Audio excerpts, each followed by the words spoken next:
Buenos días, jóvenes. El día de hoy vamos a ver acerca de la función hidróxido. Bien, antes de ello ya hemos visto ya las funciones óxidos, tanto para el óxido básico y el óxido ácido. Y también habíamos visto un tema correspondiente a los peróxidos. Entonces, para poder entender el tema de hidróxido, debemos recordar mucho acerca de la función óxido, puesto que la función óxido es parte de la formación de estos tipos de compuestos. Bien, entonces nos recordamos de este esquema, ¿sí? Y para nosotros poder obtener un compuesto hidróxido, como el que tenemos acá, necesitamos de un compuesto previo, en este caso un óxido básico. Entonces, cuando yo tengo un óxido básico, lo que voy a hacer es agregar una molécula de agua y vamos a obtener como compuesto final un hidróxido. Los hidróxidos, ya de manera general, son llamados también bases o alcalis. El término alcalis se le da porque muchos de ellos están formados con elementos alcalinos, que corresponderían al grupo 1A y 2A de la tabla periódica.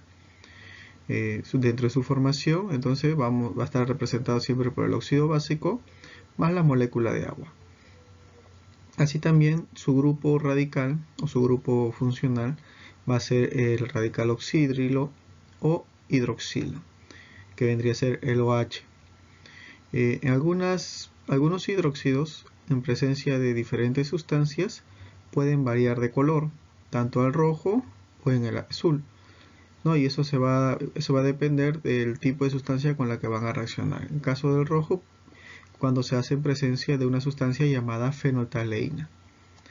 El radical oxidrilo viene a ser un anión de tipo poliatómico, ¿sí? Y es parte funcional de este hidróxido, el cual está formado por hidrógeno y oxígeno, unido covalentemente. Para la formulación tenemos que tener ciertos criterios. Primero, escribimos el símbolo del metal seguido del radical oxidrilo. Segundo, vamos a intercambiar los números de oxidación y lo escribimos en subíndice, como el caso que tenemos aquí en la parte inferior. ¿Sí? Recuerda que cada elemento tiene un estado de oxidación que es el equivalente a la valencia. Entonces, este estado de oxidación va a descender, pero a la parte inferior del elemento con el cual se está uniendo. En el caso del hidróxido, que trabaja con -1, va a estar en la parte inferior del elemento metálico del cual se formó en este caso el óxido. Y lo mismo, ¿no? El elemento metálico tendrá su estado de valencia y ese valor de esta oxidación también va a bajar a la ubicación inferior del oxidrilo o hidróxido. El radical oxidrilo se escribe entonces en paréntesis, solo si se quieren subíndices. Acá tenemos ya la formulación general, cómo va a quedar cuando se hace la reacción. Entonces tenemos al metal, tenemos al oxidrilo, que es el OH, y ese N indica pues la cantidad de valencias que ha tenido el elemento metálico. Acá tenemos otro ejemplo, un ejemplo ya directo. Si yo quisiera usar el elemento aluminio, cuyo estado de oxidación es 3, entonces tenemos, ¿no?, aluminio 3 más el oxidrilo o hidróxido, que es -1. Van a invertir sus valores en la parte inferior. En la parte inferior del aluminio tendrá el valor de 1. Y en el caso del aluminio tendría aquí en esta parte el valor de 3. ¿Sí? Entonces, de esa manera se van a formar los compuestos. Otra observación. Si el metal tiene una sola valencia, primero se enuncia la palabra hidróxido, seguido de la preposición de, y continúa luego con el nombre del metal, ¿no? Por ejemplo, el sodio tiene una sola valencia, hidróxido de sodio. Si el metal tiene varias valencias, entonces primero se enuncia la palabra hidróxido, seguido del nombre terminado en los prefijos o sufijos oso, ico, y en el caso de algunos prefijos hipo o per. ¿Sí? Entonces acá tenemos, por ejemplo, el hidróxido de aluminio. Entonces el aluminio solo tiene una valencia, por eso yo le voy a poner solamente de y el término aluminio. Y no te olvides que aquí en esta parte inferior debería estar el número 3 de este aluminio. Acá tenemos otros ejemplos.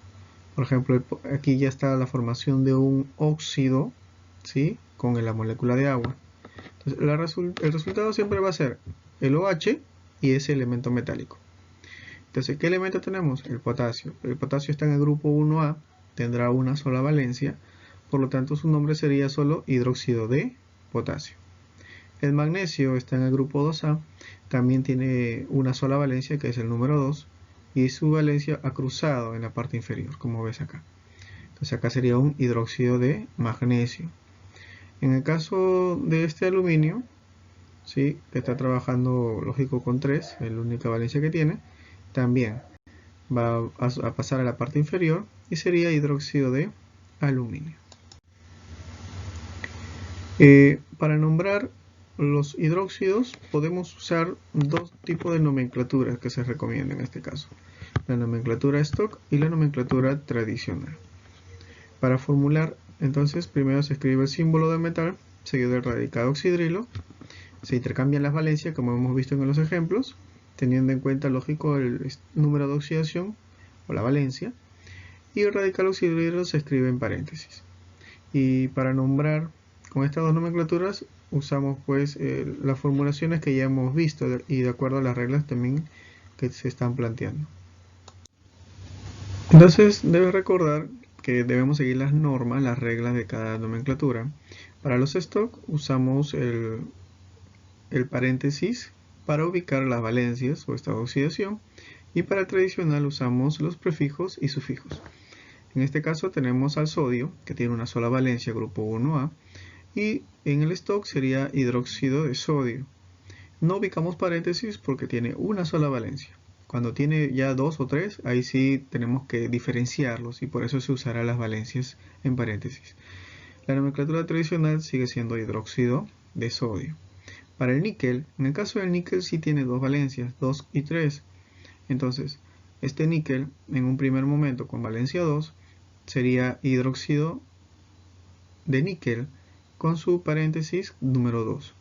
Pero para el tradicional sería hidróxido niqueloso, usando en este caso el sufijo oso. Para el níquel, cuando trabaje con 3, tenemos ahí la reacción, y en el stock sería hidróxido niquélico, hidróxido de níquel, disculpen, y en paréntesis el número 13 en romanos, y para el tradicional sería hidróxido niquélico. ¿Cómo identificamos un hidróxido? O sea, ¿qué características va a presentar? Primero, tiene un sabor amargo, parecido al jabón o al champú. Se cambia el papel del tornasol rojo o azul, dependiendo las concentraciones. Si al añadir una gota de fenolftaleína va a cambiar lógicamente este color a un rojo grosela. Entonces van a haber sustancias que van a virar o cambiar de color en presencia de este hidróxido.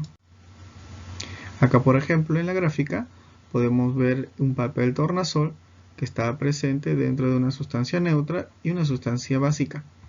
En una sustancia neutra el papel se va a mantener rojo, mientras que en la sustancia básica va a virar a color azul. Así como vemos entonces en esta gráfica de un hidróxido de magnesio.